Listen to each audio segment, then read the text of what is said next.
But he looks forward to this one day where he's going to go and buy some supplies for his farm. And he pulls into town, and he comes to a stop, and he starts to get off his buckboard. And he's going to be getting some coffee and some fruits and vegetables and some grains and such for some of his animals. He sees in the distance, a little bit off to the right, a group of men in town who seem to be having a really good time laughing at something. And there's not a lot of excitement in Pierre's life, so he thought he'd go and join the crowd and see what it is that these men are enjoying so much and laughing over. So he walks over to the crowd, and he can't quite see what the men are looking at, but they're all in a bunch, laughing. And so he begins to kind of work his way in between the men to see what it is. And as he's doing so, they're turning to say, hey, you know, why are you muscling your way through? And they see this great big man, Pierre, a Frenchman, broad shoulders. And they decide, well, we'll just let him go through. So he gets in further and further and further, finally into the center of whatever it is that these men are having so much laughter over. And what he sees sickens him. It's a little puppy dog on the ground, and tied to its tail is a string. And to that string are several tin cans. And this puppy dog was cowering down because the men were having such fun encouraging it to move. And every time it moved, its tail would pull the string and rattle the cans and scare the puppy dog. And the men just had so much fun and laughter over this. They'd move the puppy again. The puppy would move its tail and the string and the cans and make some more sound. And the puppy would quiver down and whimper. And Pierre didn't like it. So he moved between the last two men and he said, go on, get out of here. What are you doing? Harming this little puppy. Go on, haven't you got anything better to do? Go on to your family. Leave. And they all looked at him to challenge him again, and they see how big Pierre is, and they move aside, and they disperse. And Pierre is left with this puppy in front of him. He reaches down and picks it up in his big hand and slowly unties the tail, the string from the tail, drops the cans off the side quietly so as not to scare the puppy. And he holds the puppy in one hand. He says, now what am I going to do with you? I can't leave you here.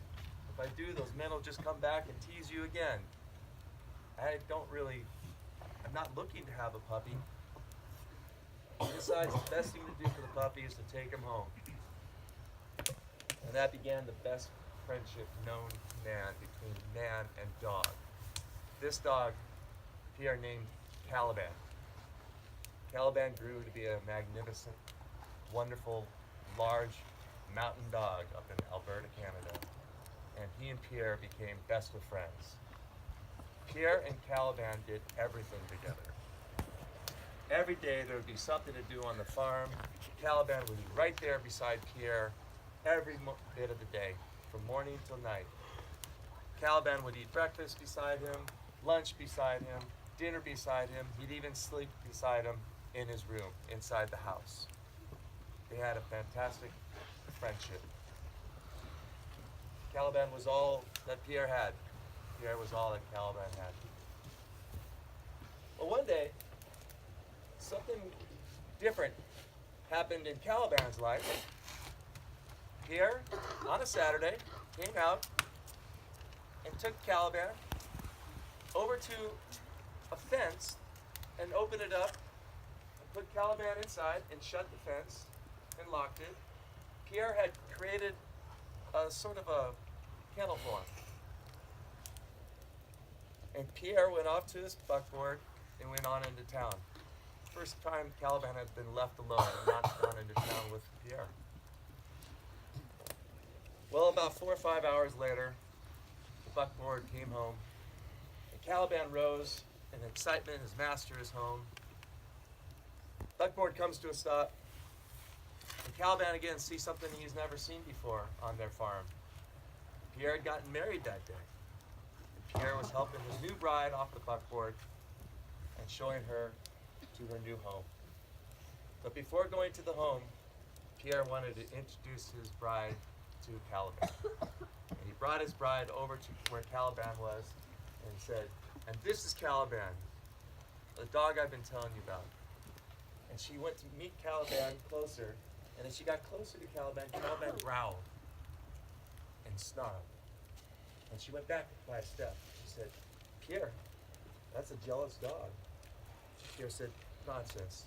That's the most gentle, most wonderful, most magnificent dog you can ever hope for. It's not a jealous dog." She said, "Pierre, that is a jealous dog. And from now on, it must be an outdoor dog." Pierre agreed. But there were times, of course, going forward, that Pierre and Caliban would be able to spend together. That was during the workday. No longer would Caliban be inside, sleeping at night, or eating beside them, but he would be outside. There was enough time for them to share together and continue their wonderful man and dog friendship. Well, some time had passed, and another day had come that was new to Caliban. Pierre and his wife had gone into town, and late that night returned before darkness on the buckboard. And Pierre helped his wife off the buckboard, and in her arms was a new baby. They had had a baby together. Pierre was growing his family. And they were going to go to the home, and once again, Pierre wanted for sure to have Caliban and the baby to meet. So they walked over to where Caliban was at the kennel, wife with the baby in arms, and brought it a little bit close to Caliban, and Caliban again growled. This time snarled a little bit more to show a little bit of teeth. Very unusual for Caliban. And Pierre's wife took a step back with their baby and said, "You see, Pierre? That is a jealous dog. That is a jealous dog." And he said, "That's nonsense. That's nonsense. It's Caliban. He's not a jealous dog." She said, "He's a jealous dog, and we must never, ever leave our baby alone with Caliban." And Pierre agreed. They went inside. A few days later, Pierre had woken up early in the morning, go out on the farm. There was a fence. He was preparing for the winter to come that needed to be mended and capture the snow that would fall off the mountain.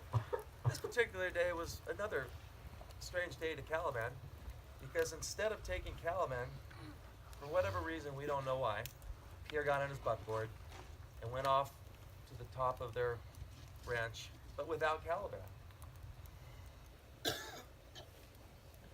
Well, a couple hours had passed, and there was a knock on the door. Pierre's wife answered the door, and it was a boy. It was a neighbor boy from about a half mile away. That was the closest neighbor to them. And he asked for help.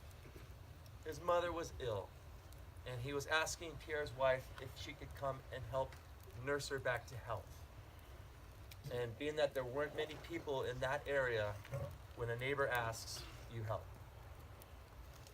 So she was going to help the boy, and she thought, well, I can't leave my baby.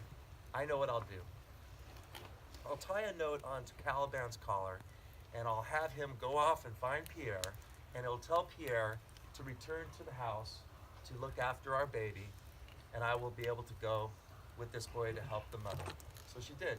She wrote a little note to Pierre, telling him to return back to the cabin to tend to the baby, attached it to Caliban's collar, and opened up the kennel, and Caliban knew right exactly where to go, and he went running up and towards the direction that Pierre was mending the fence. She got on her buckboard, and she followed the boy down the road to where the home was that his mom was, and she tended to his mom.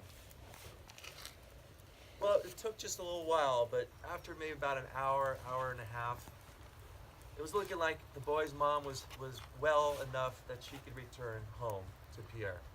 And she said to the boy's mom, I really must be returning now. Pierre will be finishing his work, and he'll be hungry, and he'll be expecting a hot meal to come home to. And you seem to be well. And they agreed, and they thanked her. And she said goodbye. And she got on her buckboard to head back to their ranch.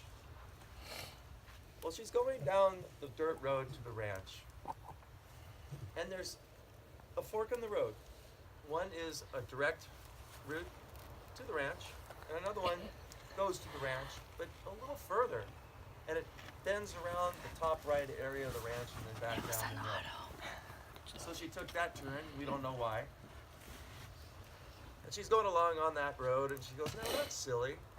Why did I take this way? It'll take me longer to get home. Pierre will be upset with me that I've been gone so long." So she continued along the way, and now she's getting to where their property is.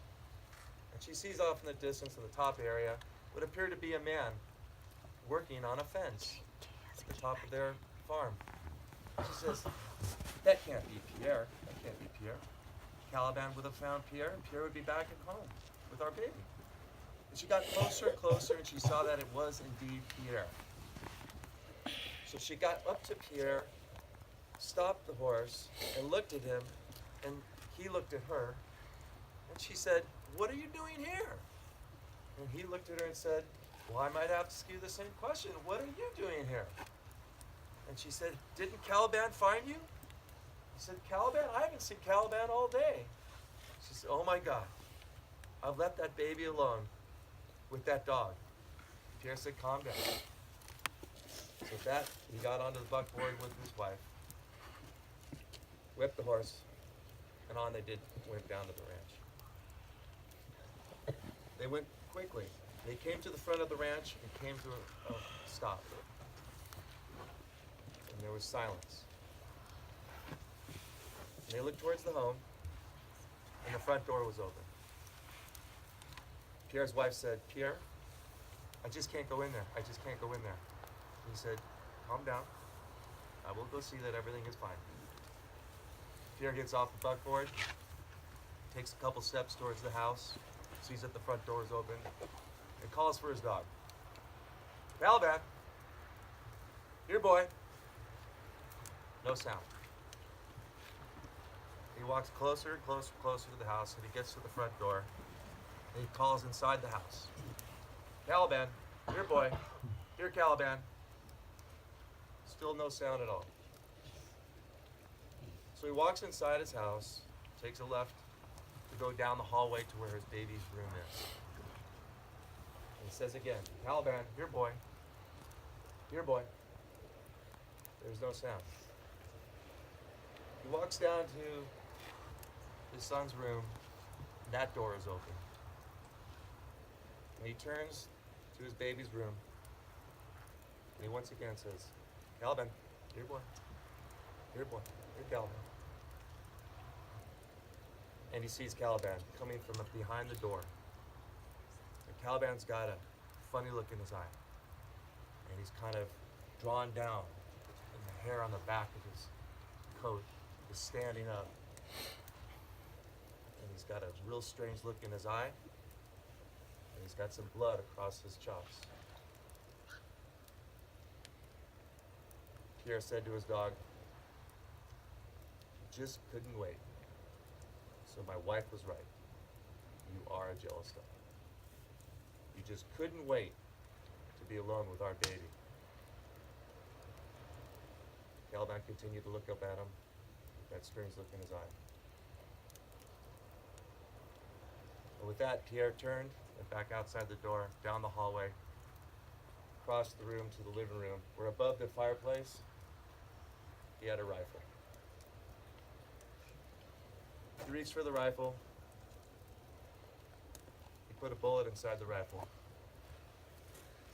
and walked back down the hallway to his baby's room. Turned to the baby's room door.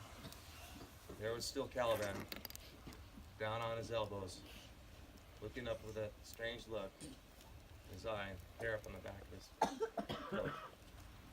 And Pierre said, "It's too late. It's too late. You are a jealous dog."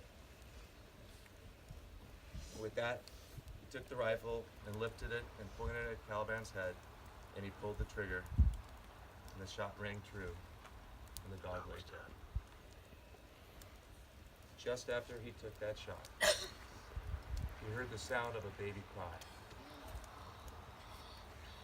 And he looked at his gun, and he looked at his dog, and he said, "My God, what have I done?" What have I done to my best and loyal friend? He stepped over the body of Caliban, and he looked behind the door, and tucked up as far as he can in the corner was his baby boy, completely unharmed, crying his head off. And right beside his baby was the body of a dead wolf. Pierre went over and picked up his baby boy, stepped over the dead wolf, stepped over his dead dog, and looked back. He said, "My God, what have I done? Why didn't I think before I acted? Why didn't I think before I acted?" I'd like to close in prayer.